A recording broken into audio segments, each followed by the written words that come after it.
Boa tarde. Hoje iniciaremos o nosso módulo de rins e vias urinárias.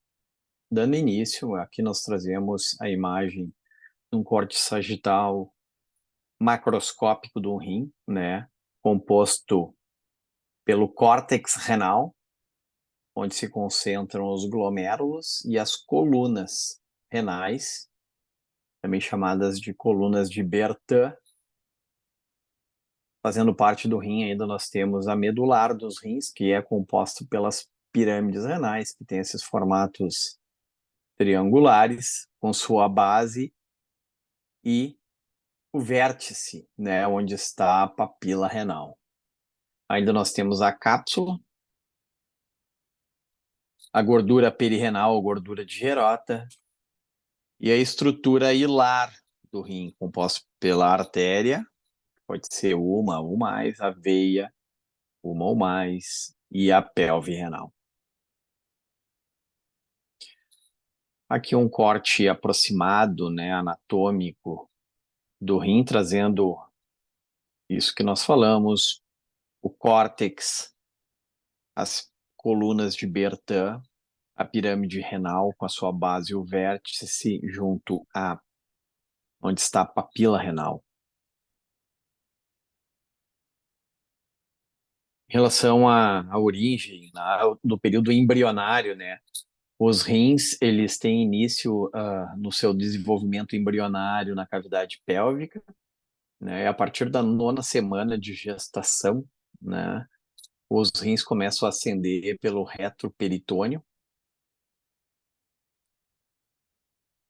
e finalizando, né, a sua migração, eles se colocam lá no reto peritônio alto, junto com as glândulas suprarrenais.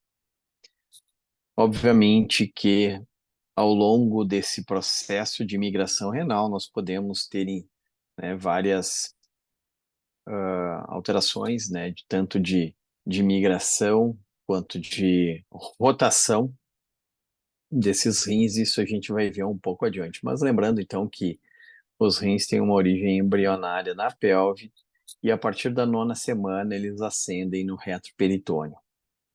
Nós podemos também ter mais de uma artéria, né, também chamadas de artérias polares, que são oriundas basicamente da aorta, mas também pode ser oriundas da artéria mesentérica superior, da artéria suprarrenal, testicular e ovariana. Após aquela migração que eu falei para vocês da pelve no período embrionário, na 9ª semana, os rins vão se colocar normalmente lá entre T12 e L3. Essa é a origem, né, o destino final, via de regra, dos rins. Entre T12 e L3. E o tamanho médio dos rins varia, né, conforme a idade, mas a normalidade gira em torno entre 9 e 13 centímetros no seu maior eixo longitudinal. Aqui uma representação esquemática de um corte sagital, ou melhor, um corte axial ao nível do hilo renal, onde nós temos a fáscia pararenal, né, a fáscia pararenal anterior, a fáscia pararenal posterior, a fáscia lateroconal, a gordura de Gerota. Aqui nós temos o retroperitônio, né, uma reflexão de peritônio, recobrindo o cólon descendente. Lembra que ele também é retroperitoneal. Aqui a aorta abdominal, veia cava inferior, a artéria e veia mesentérica superior, e aqui hipergástrico, cauda do pâncreas e colo pancreático.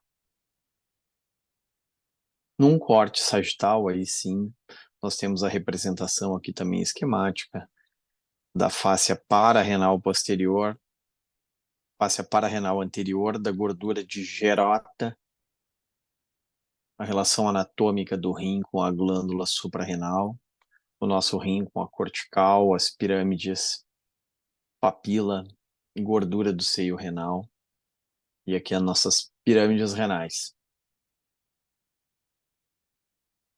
aqui o mesmo desenho esquemático para a gente guardar, que é extremamente importante entender isso, né? O retroperitônio, as estruturas retroperitoneais, nós temos o pâncreas aqui, temos a segunda porção do arco do adenal, aqui nós temos a papila do adenal, cólon descendente, cólon ascendente, retroperitoneais e as fáscias pararrenais, conforme eu falei para vocês. Fáscia pararrenal anterior, fáscia pararrenal posterior e o nosso rim circundado por gordura, gordura de gerata. Aqui num corte tomográfico, essa anatomia fica representada assim. Nós temos o hilo renal aqui a veia renal, né, neste corte. Nós temos aqui a fáscia pararrenal anterior, fáscia pararrenal posterior, a gordura com aquela baixa densidade que eu sempre falo para vocês, circundando o rim esquerdo aqui na ocasião, e a fáscia lateroconal, que nós temos um corte seccional do nosso cólon descendente, com conteúdo de ar, olha a densidade aérea, aqui ar, muito baixa densidade, e um pouco de conteúdo fecaloide. Um corte sagital do ultrassom, para a gente se familiarizar com a imagem do ultrassom, em que a gente tem aqui o lobo direito hepático, a gordura, a ultrassom, ela fica mais com essa hiperecogênica, né, mais branca, hiperecogênica, circundando o rim, a gordura de gerota. A gente não tem uma definição, olha a dificuldade de ver as fáscias aqui, a gente não consegue ver, mas a gordura perirenal a gente consegue ver bem. O nosso rim, o córtex, as pirâmides, aqui com formatos triangulares, com vértice voltado para a papila. Olha a diferença de ecogenicidade entre o córtex do rim e as pirâmides, né? As pirâmides são mais hipoecogênicas e o córtex é mais isoecogênico. E o seio renal tem gordura. Volto aqui um slide anterior para a gente ver. Tem gordura aqui no seio renal. Então, por isso que ela fica essa parte mais central do rim, ele é mais hiperecogênico. E aqui a mesma imagem do rim, só que representada por um corte axial, como se fosse um corte tomográfico mesmo. Nós temos o lobo direito hepático, segmento 6, espaço hepatorrenal, também espaço hepatorrenal, espaço de Morrison, né? E as pirâmides, a gordura do seio renal, aqui o hilo renal.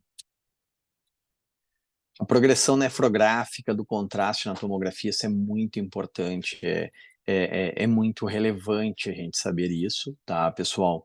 A gente tem que lembrar aqui, olha, isso aqui é um corte, uma tomografia, olha a vértebra bem densa, e nós temos o rim direito, o rim esquerdo, a gordura perirenal, né? Aqui nós não temos diferenciado o que é córtex, que medular, porque foi sem contraste, é uma aquisição sem contraste, aí injeta o contraste na fase arterial, a gente consegue já diferenciar bem o córtex com as colunas e as pirâmides ainda da medular do rim, aqui ainda sem contraste, porque é uma fase arterial, a aorta está bem pintada com contraste, a saída das duas artérias renais.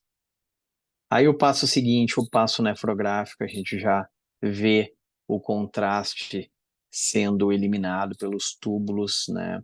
E aqui a gente tem um rim com a densidade homogênea, ISO, né? Todo preenchido pelo contraste, tanto o córtex quanto a medular.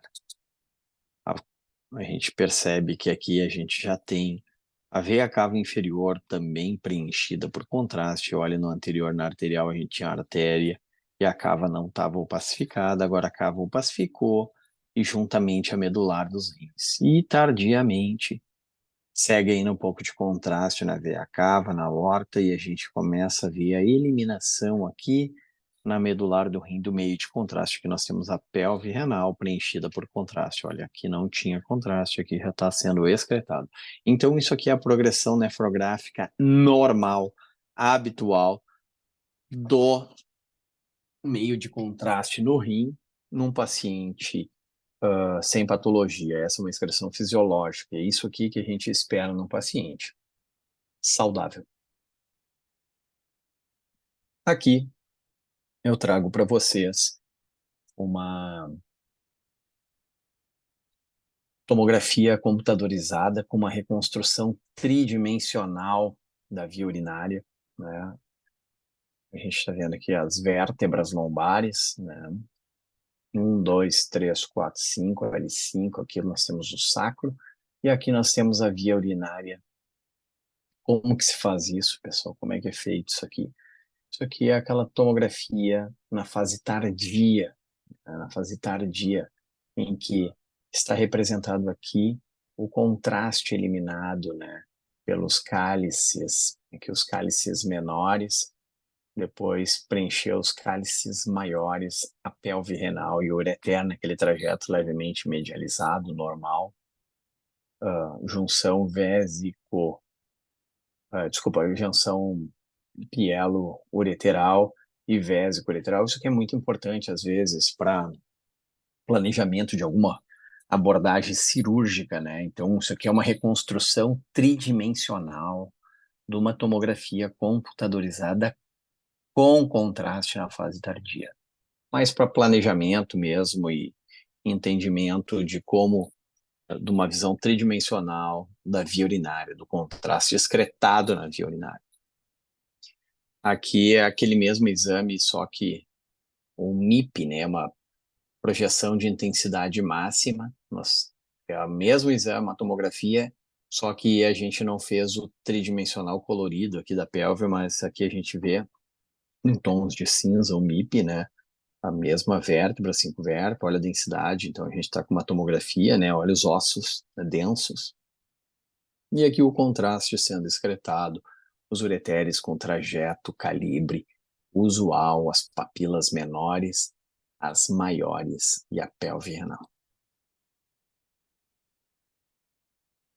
Aqui um corte coronal de uma tomografia computadorizada do abdômen com contraste. Aí eu pergunto para vocês em que fase nós estamos aqui dentro daquela progressão nefrográfica.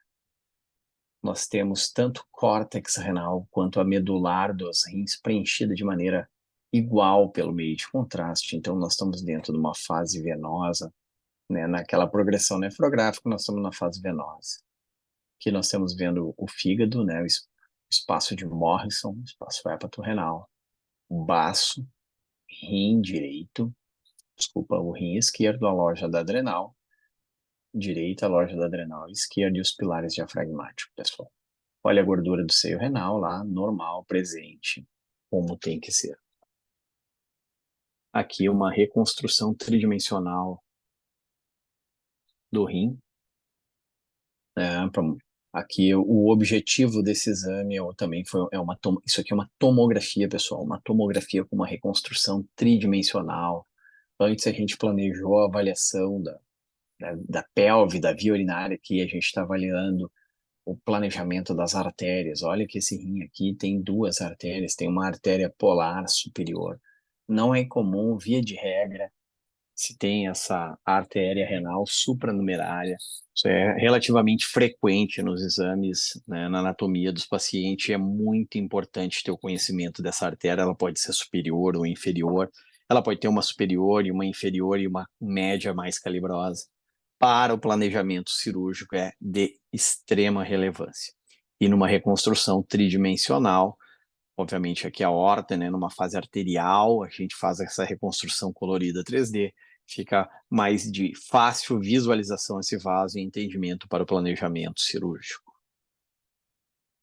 Aqui nós temos um corte axial, né, de uma tomografia de abdômen na fase arterial. Vejam que a cava ainda não está preenchida pelo contraste, vai começar, tu vê que nós temos o pensamento aorto-mesentérico, a via renal esquerda começando a se opacificar, os rins recebem 20% da volemia, né, do débito cardíaco, então é um negócio, é muito rápido o fluxo, então vejam que as veias renais elas começam a preencher antes né, do retorno venoso lá do corpo, então nós temos as veias cheias e a cava ainda não encheu.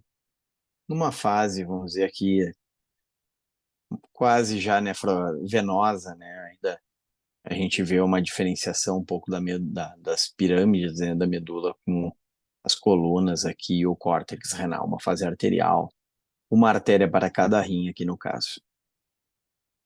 Como eu falei para vocês, as artérias podem ser supranumerárias, né? É importante a gente ter esse conhecimento, e esses ramos supranumerários pode ser origem na aorta, pode ter uma origem na artéria mesentérica superior, pode ter origem aqui no caso da artéria adrenal, né? Dando para um polo, então é importante ter esse conhecimento.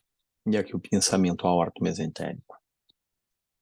E aqui, pessoal, eu pergunto novamente para vocês, que exame é esse? O que é isso? O que eu estou vendo nessa imagem, né? Nós estamos vendo uma reconstrução tridimensional do sistema arterial, aórtico e renal, num plano coronal. Temos a aorta aqui, a artéria renal direita, a artéria renal esquerda, por sinal nós temos dois ramos aqui para a artéria renal. Ó, aqui foi a esquerda com dois ramos. O tronco celíaco, a saída da gástrica esquerda e a artéria mesentérica superior. Então, para conhecimento nossa, aqui à direita também tem uma artéria renal acessória mais inferior, duas artérias para o rim esquerdo, duas artérias para o rim direito, e olha que essa polar inferior saindo bem baixa. Existem variantes anatômicas que são importantes ser conhecidas nos rins para não confundirmos nos exames de imagem como alterações patológicas. Quais são elas, né? As mais frequentes assim encontradas: o defeito parenquimatoso juncional, a hipertrofia da coluna de Bertin, as lobulações, né, no contorno renal, também chamada de corcova de dromedário, e a hipertrofia renal compensatória. Aqui eu trago um exame de ultrassom.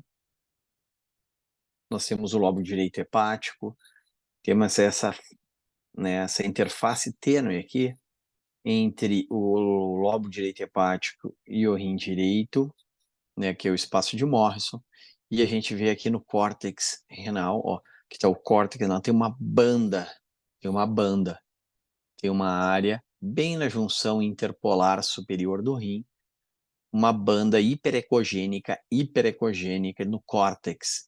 Isso é foi uma fusão incompleta das massas renais, que não pode ser confundido com uma cicatriz, uma área de sequela de alteração infecciosa ou isquêmica. Isso aqui ela é relativamente comum nos exames de imagem. Atente-se se algum laudo, por um acaso, vier uma descrição de uma imagem hiperecogênica, linear, junto ao terço superior do rim, né?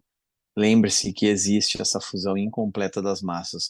Nós temos que ver se existe alteração de retração cortical, se existe uma caliectasia compensatória. Aí sim a gente lembraria e pensaria numa sequela inflamatória ou uma sequela isquêmica.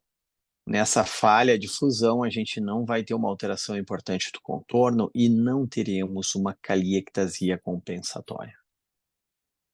Aqui eu acho que das variantes, né, do período embrionário, mais comum e a mais confundida com lesão e eu acho que talvez seja de maior relevância e que eu acho importante um médico generalista ter conhecimento disso, que é a hipertrofia da coluna de Bertin, né? O que se tem? É uma coluna hipertrofiada, né? Lembra que a coluna faz parte da córtex renal, então nós temos uma coluna hipertrófica que se projeta lá no seio renal.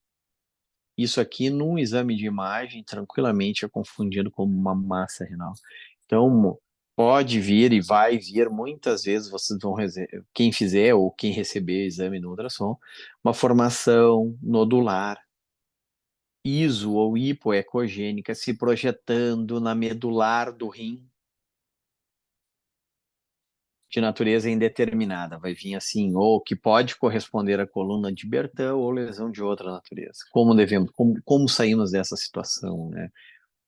Primeiro, o que ajuda, né? As colunas de Bertin, vias de regra, elas medem menos do que 3 centímetros, elas não fazem efeito de massa sobre o seio, embora se projeta que elas não remodelam o cálice. E no seu interior, a gente eventualmente pode ver alguma pirâmide renal que nos ajuda a também a fazer o diagnóstico diferencial.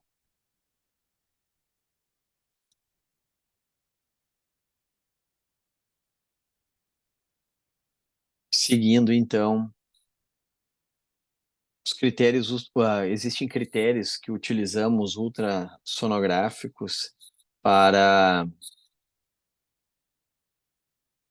para fazer o diagnóstico das colunas de Bertin,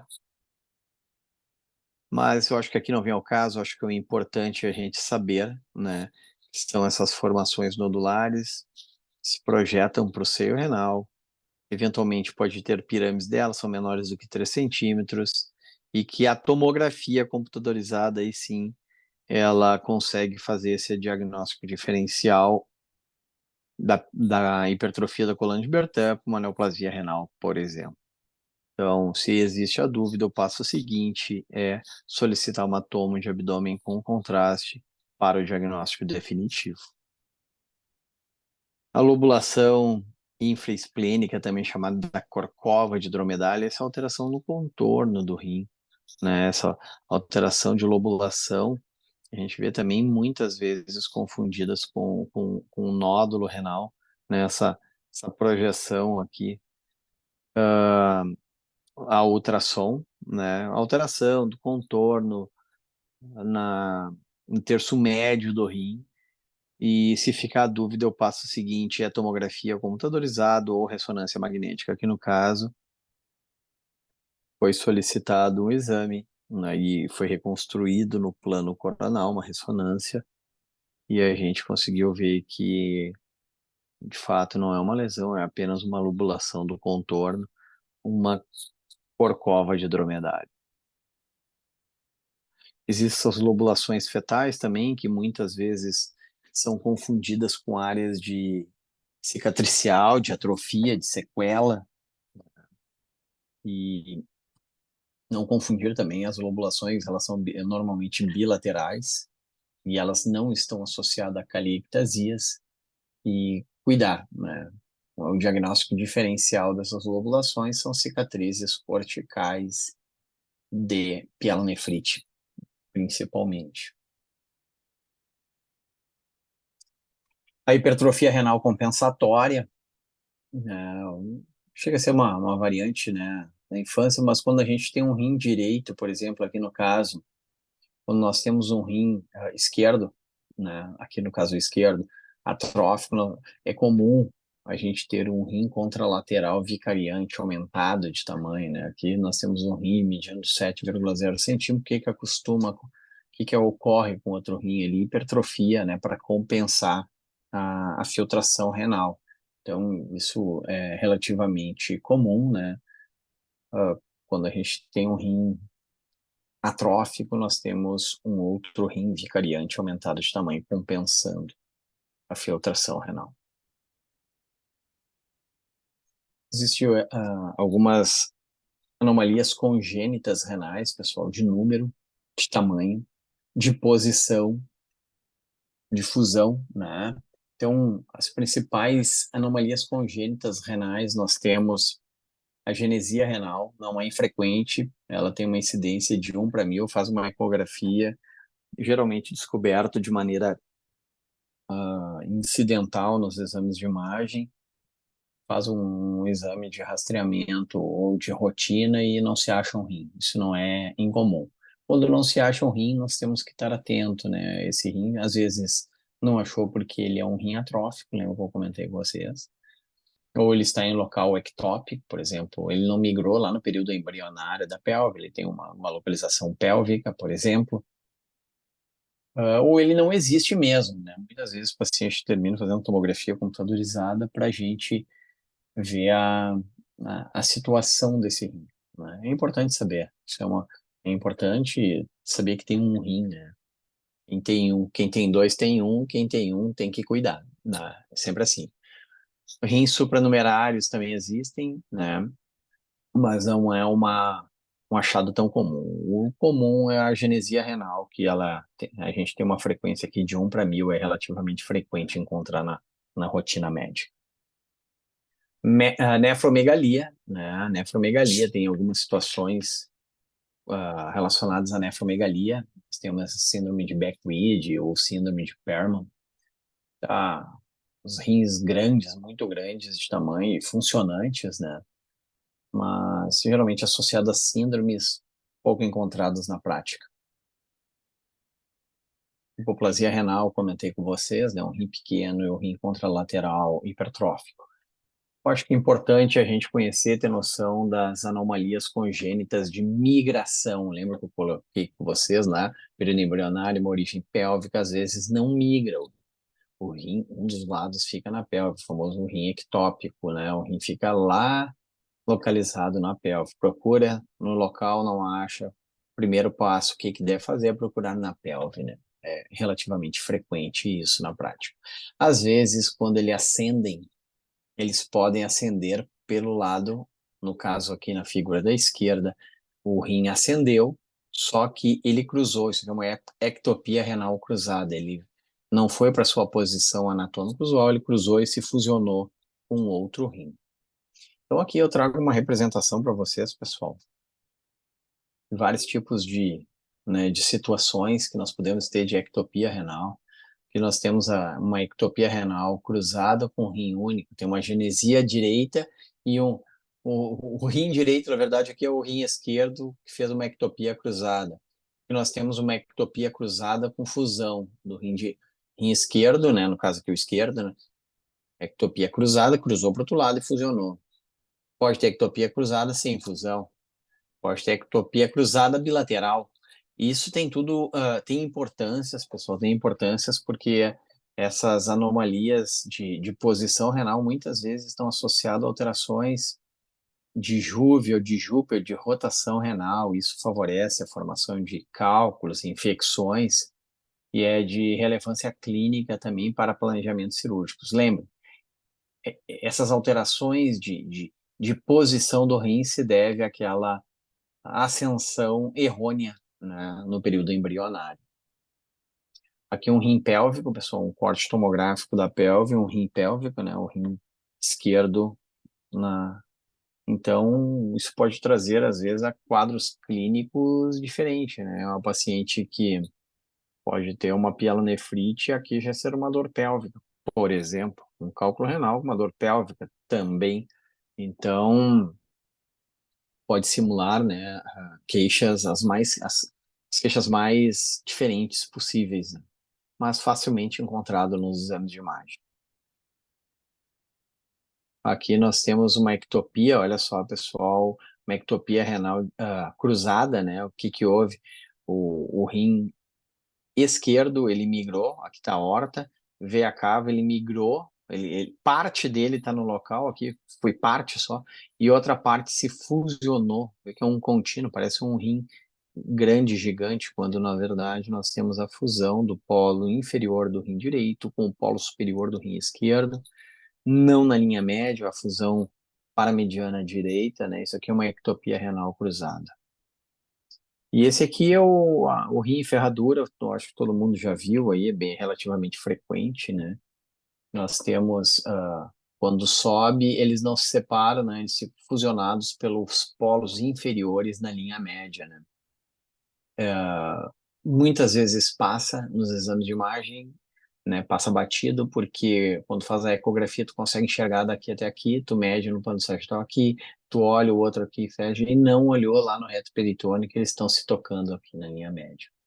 Também favorece cálculos, favorece infecções, importante saber que existe, e eles são relativamente frequentes, encontrado 1/400. Aqui na imagem nós temos o rim direito, o rim esquerdo, sei que a imagem pode parecer diferente para vocês, que as pirâmides mostrei a vocês, e tem um tecido, né, anterior, sempre anterior às grandes vasos, que está a aorta, cava, né, tem um tecido que se comunica e se fusiona no lado do outro, então, o rim ferradura. E na tomo fica bem mais simples de ver, que nós temos um corte coronal da tomo, baço, fígado, as veias hepáticas, estômago, né? A junção esôfago-gástrica, e aqui nós temos o reto peritônio, uma imagem de reto peritônio. Essa fusão é uma ponte, né, comunicando um rim direito com o rim esquerdo, e essa fusão na linha média. Podemos ter duplicação aqui também da via urinária, pessoal, aqui, um duplo ureter à direita,